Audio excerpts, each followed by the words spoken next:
Hi, എല്ലാവർക്കും saints ഡയറിയിലേക്ക് സ്വാഗതം. ഇന്ന് ഞാനിവിടെ തയ്യാറാക്കാൻ പോകുന്നത് മട്ടൺ കുറുമയാണ്. അതെങ്ങനെയാണെന്ന് നമുക്ക് നോക്കാം.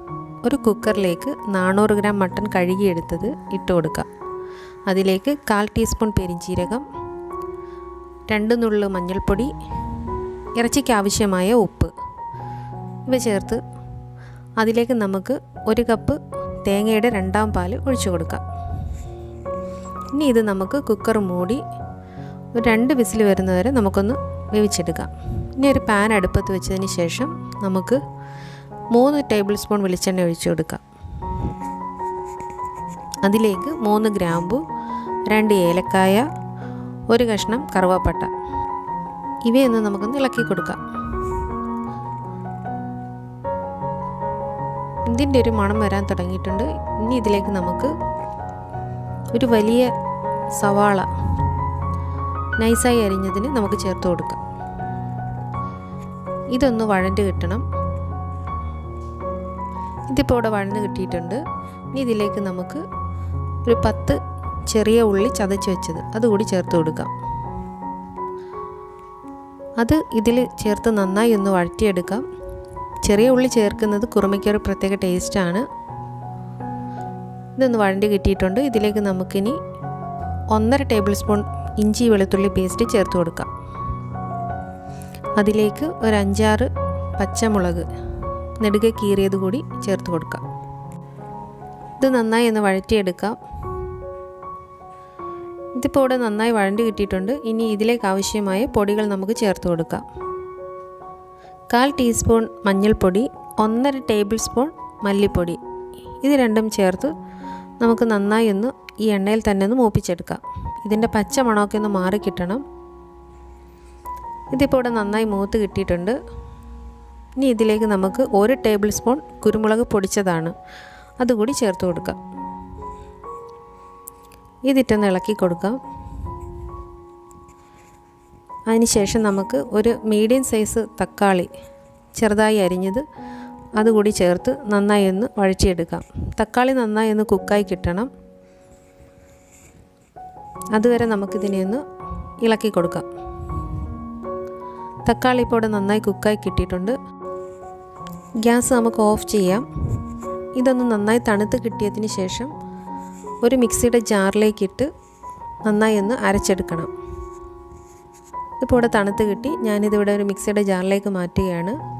അതിലേക്ക് ഒരല്പം വെള്ളവും കൂടി ചേർത്ത് നമുക്ക് നന്നായി ഒന്ന് അരച്ചെടുക്കാം. ഇതിപ്പോൾ ഇവിടെ നന്നായി അരഞ്ഞ് കിട്ടിയിട്ടുണ്ട്. ഇനി നമുക്ക് കുക്കർ ഒന്ന് തുറന്ന് നോക്കാം. ഇതിവിടെ 2 വിസിൽ കേൾപ്പിച്ച് വെച്ചിരിക്കുന്നതാണ്. ഇതിലേക്ക് നമ്മുടെ അരപ്പിനെ ചേർത്ത് കൊടുക്കാം. ഒട്ടും കളയാനില്ല. അതെല്ലാം തന്നെ നന്നായി നമുക്കിതിലേക്ക് ചേർത്ത് കൊടുക്കാം. ഇതിന് നന്നായി ഒന്ന് മിക്സ് ചെയ്തെടുക്കാം. മിക്സ് ചെയ്ത് വെച്ചിരിക്കുന്ന ഇതിലേക്ക് നമുക്ക് ആവശ്യത്തിനുള്ള ഉപ്പിട്ട് കൊടുക്കാം. നേരത്തെ അല്പം ഉപ്പ് ചേർത്തതാണ്. അത് ഓർത്തിട്ട് അതിൻ്റെ ബാലൻസാണ് നമ്മളിതിൽ ചേർക്കേണ്ടത്.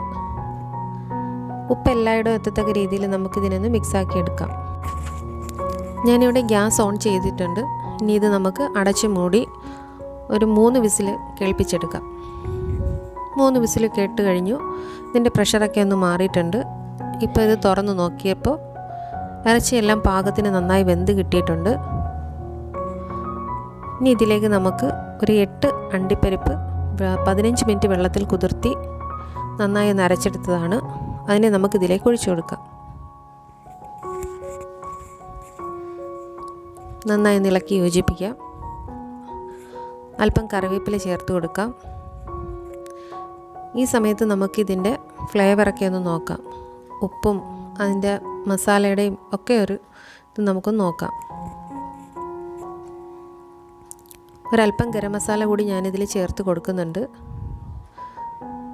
ഒരു 1/4 ടീസ്പൂണാണ് ചേർത്തിരിക്കുന്നത്. ഇനി ഇതിലേക്ക് നമുക്കൊരു 1/4 ടീസ്പൂൺ കുരുമുളക് പൊടി കൂടി ചേർത്ത് കൊടുക്കാം. ഇങ്ങനെ ചെയ്യുന്നത് നമ്മളുടെ കുറുമയ്ക്ക് നല്ലൊരു ഫ്ലേവർ കിട്ടാൻ സഹായിക്കും. ഇത് സെർവ് ചെയ്യുന്ന സമയത്ത് നല്ലൊരു മണവും കിട്ടും. നമ്മുടെ കറി ഒരല്പം ഒന്ന് കുറുകി വന്നിട്ടുണ്ട്.